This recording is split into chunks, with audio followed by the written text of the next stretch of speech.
Sahabat Al-Ma'tuk, mari berdonasi untuk keperluan serta kegiatan media Al-Ma'tuk agar kami dapat selalu menyajikan tayangan-tayangan yang bermanfaat bagi umat muslim. Caranya mudah, silakan klik link yang ada di kolom deskripsi atau scan barcode donasi yang berada tepat di layar Anda. Jazakumullah khairan wa barakallahu fikum. Bismillahirrahmanirrahim. Assalamualaikum warahmatullahi wabarakatuh. Innal hamdalillah nahmaduhu wa nasta'inuhu wa nastaghfiruh wa na'udzu billahi min shururi anfusina wa min sayyiati a'malina. May yahdihillahu fala mudilla lahu wa may yudlil fala hadiya lahu. Asyhadu an la ilaha illallah wahdahu la syarika lahu wa asyhadu anna Muhammadan 'abduhu wa rasuluhu man la nabiyya ba'dah. Fa inna asdaqal hadits kitabullah wa khairal huda huda Muhammadin sallallahu alaihi wasallam wa syarrul umuri muhdatsatuha wa kullu muhdatsatin fid din bid'ah wa kullu bid'atin dhalalah wa kullu dhalalatin finnar. Ahibati fillah, azani Allah yakum jami'an. Segala puji bagi Allah, Rabb semesta alam, yang telah memberikan kepada kita kenikmatan, kesehatan, sehingga kita bisa melaksanakan serangkaian salat ibadah kita salat zuhur ini. Semoga Allah tambahkan kenikmatan itu dengan datangnya kebaikan-kebaikan yang lainnya. Dan inilah bentuk kenikmatan yang sangat agung yang perlu kita syukuri. Dan dari bentuk kenikmatan yang lainnya adalah kenikmatan iman, kenikmatan Islam. Yang ini yang perlu kita syukuri pada setiap harinya. Kemudian kita akan membahas hadis kedua dari Babul amri shaim bihifdzil lisan wa jawarihi anil mukhalafati wal musyatamati wa nahwiha.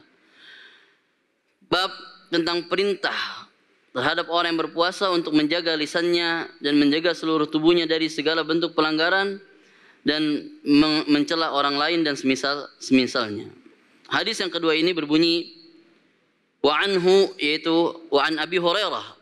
Hadis dari Abu Hurairah radhiyallahu anhu qala Nabi sallallahu alaihi wasallam, Nabi sallallahu alaihi wasallam bersabda, man lam yada' qawla az-zur wal 'amala bihi falaysa lillahi hajatun fi an yada'a ta'amahu wa syarabahu. Rawahu al-Bukhari. Rasulullah sallallahu alaihi wasallam bersabda, man lam yada' qawla az-zur, barang siapa yang tidak meninggalkan perkataan dusta, wal 'amala bihi, dan mengamalkan amalan-amalan dusta, falaysa lillahi hajah, maka Allah tidak butuh terhadap puasanya, fi an yada'a ta'amahu wa syarabahu, di saat dia menahan rasa laparnya dan menahan rasa hausnya. Rawahu Bukhari.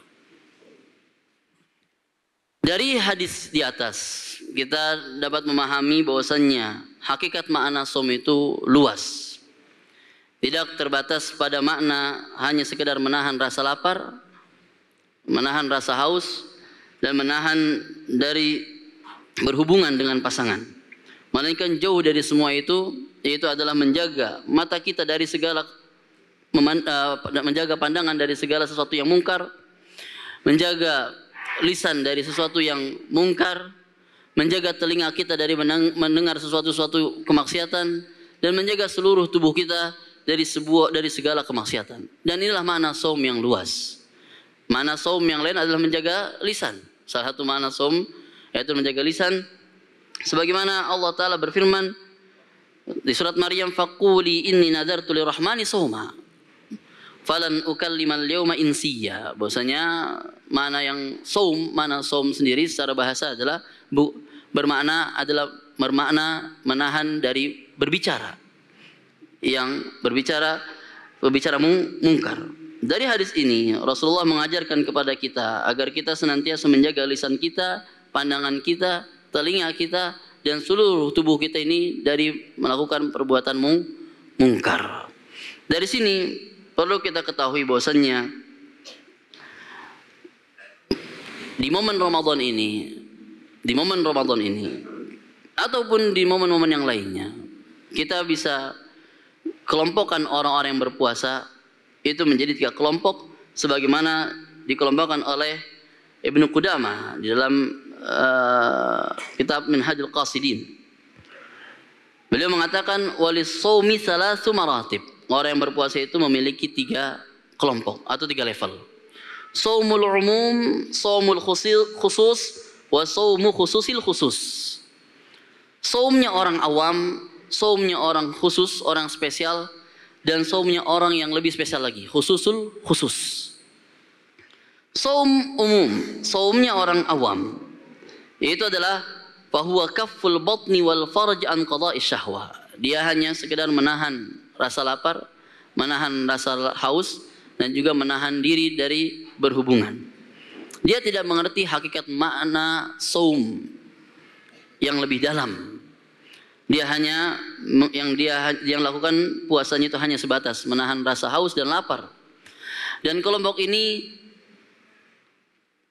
masih dikhawatirkan tidak diterima puasanya sebagaimana hadis di atas. Rasulullah bersabda, "Man lam yada qaula zur wal amala bihi, falaysa lillahi hajatun fi an yada'a ta'amahu wa syarabahu."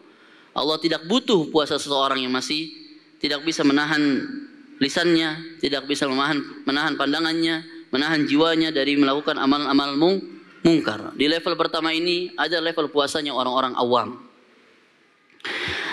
Kemudian selanjutnya yaitu adalah amma shaumul khusus, adapun puasanya orang-orang khusus.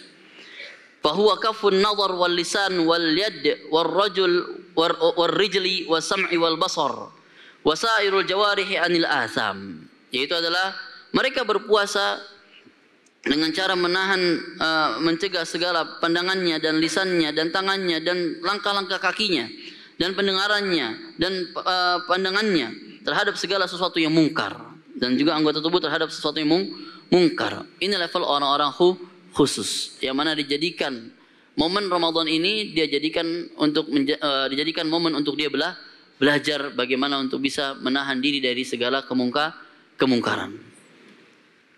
Kemudian level yang selanjutnya itu shaumu khususil khusus. Puasanya orang-orang yang lebih khusus lagi dari orang-orang khusus. Yaitu dia adalah fahuwa shaumul qalbi anil himamid daniyah. Yaitu dia berpuasa mempuasakan hatinya dari dari ambisi-ambisi yang rendah. Wal afkar al mub'idah anillah, dan dia berpuasa dari memikirkan sesuatu-sesuatu yang menjauhkan dirinya dari Allah Subhanahu wa taala. Wa kaffahu amma siwallahu taala bil kulliyah, dan dijadikan puasa ini murni hanya untuk Allah Subhanahu wa taala. Ini adalah level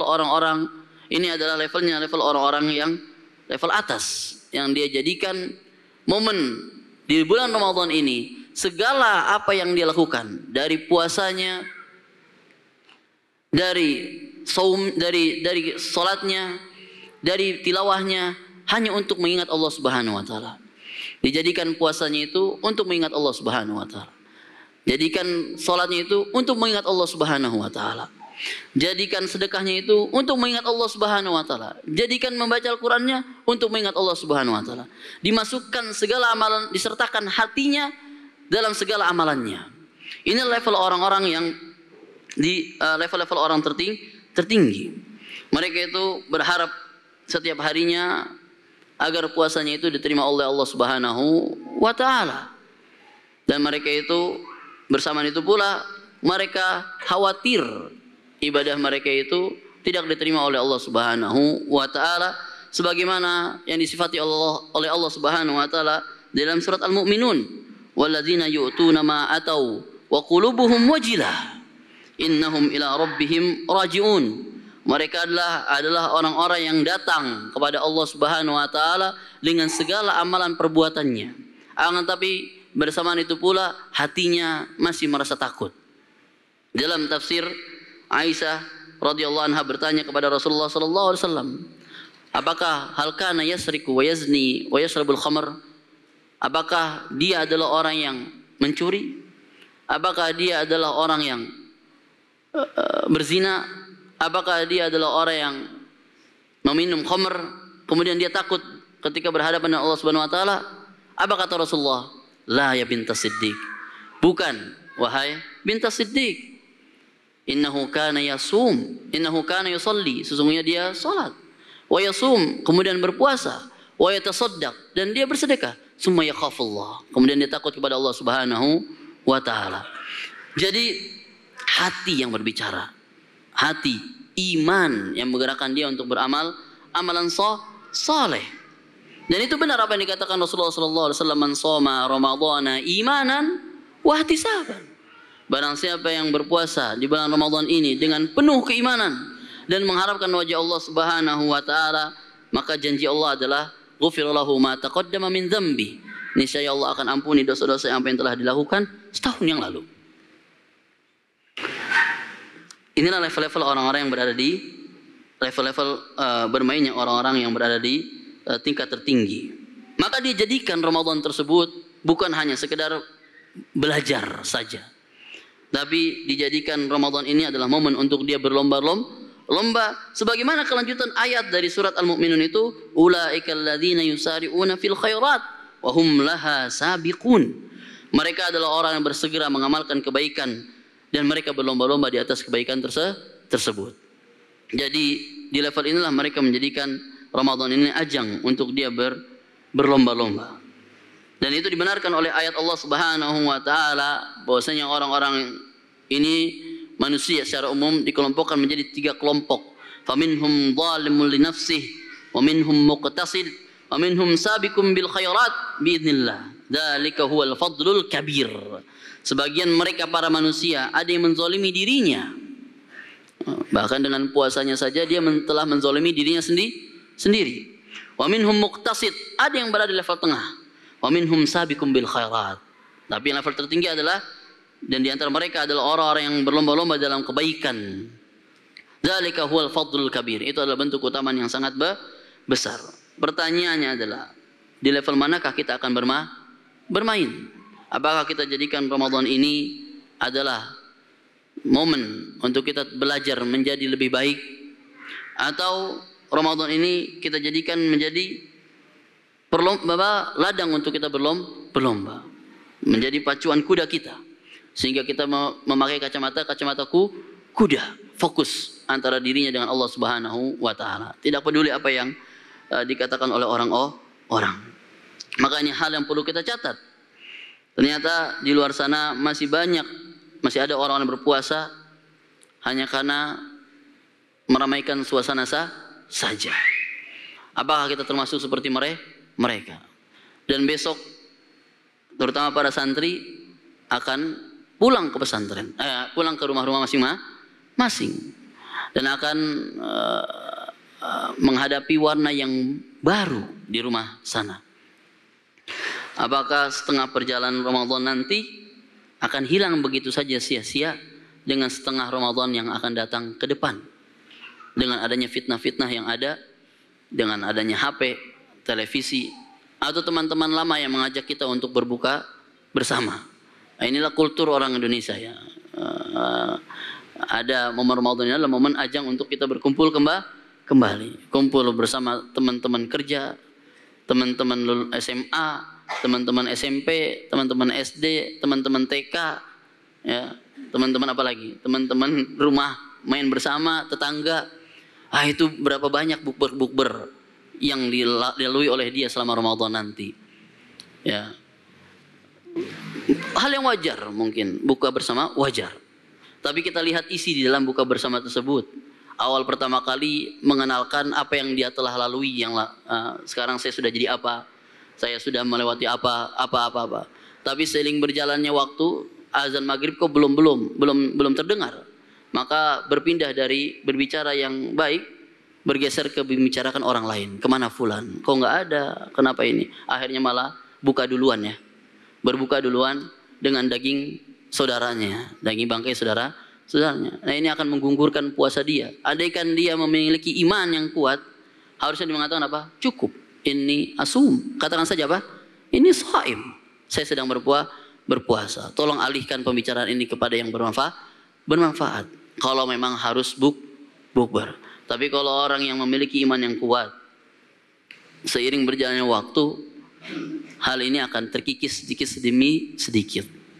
Justru dia malah berkumpul dengan orang yang sering tidak hadir bukber, ketemu di majelis ilmu. Loh, ini orang yang sering ana gibahin kemarin waktu bukber. Ternyata kita menjadi teman duduk bersama di majelis ilmu. Maka perlu kita tata hati kita baik-baik. Sudahkah Ramadan ini menjadi momen untuk kita belajar menjadi lebih baik? Sudahkah puasa yang kita lakukan ini hanya serta-merta hanya dengan mengharapkan wajah Allah Subhanahu wa taala? Bukankah Allah Subhanahu wa taala sendiri yang membalas pahala orang yang berpuasa hanya untuk Allah Subhanahu wa taala? Fa innahu li wa ana ajzi bihi yada'u syahwatahu wa ta'amahu min ajli. Bukankah Allah berfirman dalam hadis qudsi, sesungguhnya puasa itu hanya milik Allah, hanya milikku. Wa ana ajzi bihi, Allah langsung yang membalasnya. Kenapa? Yada'u ta'amahu wa syarabahu min ajli. Karena orang ini berpuasa menahan rasa laparnya, menahan rasa hausnya hanya untuk wajah Allah Subhanahu wa taala. Kalau kita mengerti untuk apa kita berpuasa, harusnya kita menjaga diri kita dari perkara-perkara mungkar. Karena kalau kita hanya ikut-ikutan meramaikan suasana, hal ini akan tergerus. Maka kita harus perlu tancapkan hati-hati kita ini hanya untuk mengharapkan ridha Allah Subhanahu wa taala. Maka sebagaimana dikatakan maka kita perlu bersabar dari segala ujian yang kita hadapi di dalam Ramadan ini, ya. Karena semua itu akan menjadi ujian buat kita. Tinggal kita perlu bersabar atas pandangan kita, bersabar atas lisan kita, bersabar atas nafsu kita, bersabar atas ambisi yang rendah, ya. Dan ini perlu kita belajar. Sebagaimana Syekh Utsaimin mengatakan di dalam syarahnya, min ajli an tattaqullah wa tajtanibu maharimahu. Hanya karena untuk Allah menjadikan puasa ini wajib buat kita semua, tujuannya adalah agar kalian bertakwa kepada Allah Subhanahu wa taala dan agar kalian menghindari perkara-perkara yang haram. Wala yuridullahu min ibadihi an yadhiqa alaihi bitarkil akli wasyarab wal jima'. Allah itu tidak menginginkan untuk membuat kalian itu merasa lelah, membuat merasa capek hanya karena dengan meninggalkan makanan, meninggalkan minuman dan meninggalkan berhubungan. Walakin yuridu an yatamassalu amrahu. Tapi Allah Subhanahu wa taala menginginkan agar kalian semuanya itu melaksanakan perintah Allah Subhanahu wa taala. Wa yajtanibu nawahi, dan meninggalkan larangan-larangan Allah Subhanahu wa taala. Hatta yakuna as-siyam madrasatan yata'awwaduna fiha ala tarkil muharramat. Sampai menjadikan puasa itu menjadi madrasah, tempat kita belajar untuk membiasakan diri dari meninggalkan yang haram, wa 'alal qiyam bil wajibat, dan untuk bisa melaksanakan perkara-perkara wajib. Wa idza kana syahrun kamilun yamurru bil insan wa huwa muhafizun ala dinihi tarikun lil muharram qaimun bil wajib. Andaikan saja selama 1 bulan penuh ini berlalu terhadap seseorang yang dia bersama itu juga menjaga agamanya, meninggalkan segala perkara haram, melaksanakan perkara-perkara wajib, fa inna dzalika sawfa yughayyiru min majra hayatihi. Maka sesungguhnya hal demikian itu akan merubah gaya hidup seseorang. Maka perlu perhatikan betul-betul bagaimana iman itu yang berbicara atas perbuatan kita. Kemudian setelah itu, setelah iman, apakah jalan itu akan mudah begitu saja? Tidak. Allah Subhanahu wa taala berfirman, ahasiban nas ayyutraku ayaqulu amanna wa hum la yuftanun. Manusia, mereka kira para manusia setelah mereka mengatakan kami beriman, sedangkan mereka tidak akan Allah uji. Tentu Allah akan uji.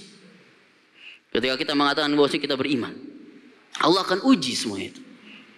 Walaqad fatanna alladziina min qablihim. Allah telah uji orang-orang sebelum mereka atau sebelum waliya'lamanallahu alladziina shadaqu, agar Allah mengetahui orang-orang yang jujur.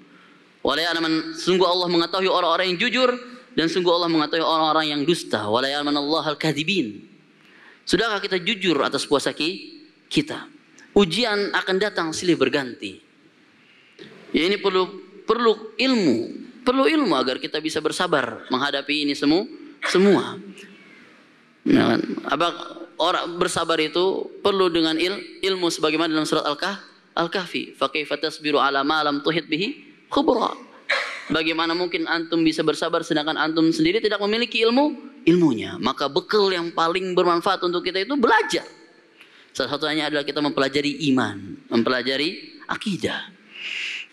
Kemudian selanjutnya adalah perlu kita memohon pertolongan kepada Allah Subhanahu wa taala agar Allah hindari kita dari segala perkara-perkara mungkar. Makanya apa kata Rasulullah SAW? Ihris ala ma yanfa'uk wasta'in billah wala ta'jaz. Bersungguh-sungguhlah atas apa yang memberikan manfaat kepadamu dan mintalah tolong kepada Allah Subhanahu wa taala. Karena sejatinya inilah mana iman. Iyyaka na'budu wa iyyaka nasta'in. Tidak mungkin kita bisa mengamalkan suatu amal ibadah kalau bukan karena pertolongan Allah Subhanahu wa ta'ala. Walau lam yakun aunullah lil fata fa awwalu ma yajni alaihi ijtihaduhu. Kalau saja bukan karena pertolongan Allah Subhanahu wa taala terhadap para pemuda, maka hal yang paling pertama kali membunuh dia, menjatuhkan dia, membuat dia putus asa adalah apa? Ambisinya dia sendiri. Dia merasa mampu dengan kemampuan dia. Dia merasa mampu dengan kesehatan dan kekuatan dan masa muda dia. Dia mampu dengan dengan kedudukan dia atau dengan harta dia, ternyata tidak. Justru harta, kedudukan, kepintaran dia yang membuat dia menjadi putus asa. Maka minta tolong kepada Allah Subhanahu wa taala. Dan kemudian selanjutnya adalah bersungguh-sungguh meniti jalan ini. Jalan sunnah ini bertahan di atas kesabaran itu sangat sulit. Ya, bersabar di atas ketaatan, bersabar atas meninggalkan kemaksiatan itu sangat sulit. Maka bersungguh-sungguhlah. Alladzina jahadu fina lanahdiyannahum subulana. Orang-orang yang bersungguh-sungguh berada di jalan Allah Subhanahu wa taala, niscaya Allah akan berikan petunjuk baginya. Allah akan berikan kemudahan baginya melewati Ramadan ini. Maka jadikanlah Ramadan ini momen buat antum paling minimal belajar. Dari yang tidak baik menjadi menjadi baik. Yang jadi baik menjadi lebih baik. Atau maksimal jadikanlah momen Ramadan ini ajang untuk kita saling berlomba satu sama lain di hadapan Allah Subhanahu wa taala. Semoga Allah jadikan kita termasuk orang-orang yang dikategorikan was-sabiquna sabiqun. Ulaikal muqarrabun. Mereka adalah orang-orang yang berusaha mendekatkan diri kepada Allah Subhanahu wa taala. Ini saja, semoga bermanfaat. Wassallallahu ala nabiyina Muhammadin wa ala alihi wasallam. Semoga Allah berikan taufik kepada kita semua. Jazakumullah khairan. Barakallahu fikum. Kita tuh dan doa doa kafir majelis. Subhanakallahumma bihamdik. Asyhadu an la ilaha illa anta astaghfiruka wa atubu ilaik. Wassalamualaikum warahmatullahi wabarakatuh. Sahabat Al-Ma'tuk, mari berdonasi untuk keperluan serta kegiatan media Al-Ma'tuk agar kami dapat selalu menyajikan tayangan-tayangan yang bermanfaat bagi umat muslim. Caranya mudah. Silakan klik link yang ada di kolom deskripsi atau scan barcode donasi yang berada tepat di layar Anda. Jazakumullah khairan wa barakallahu fikum.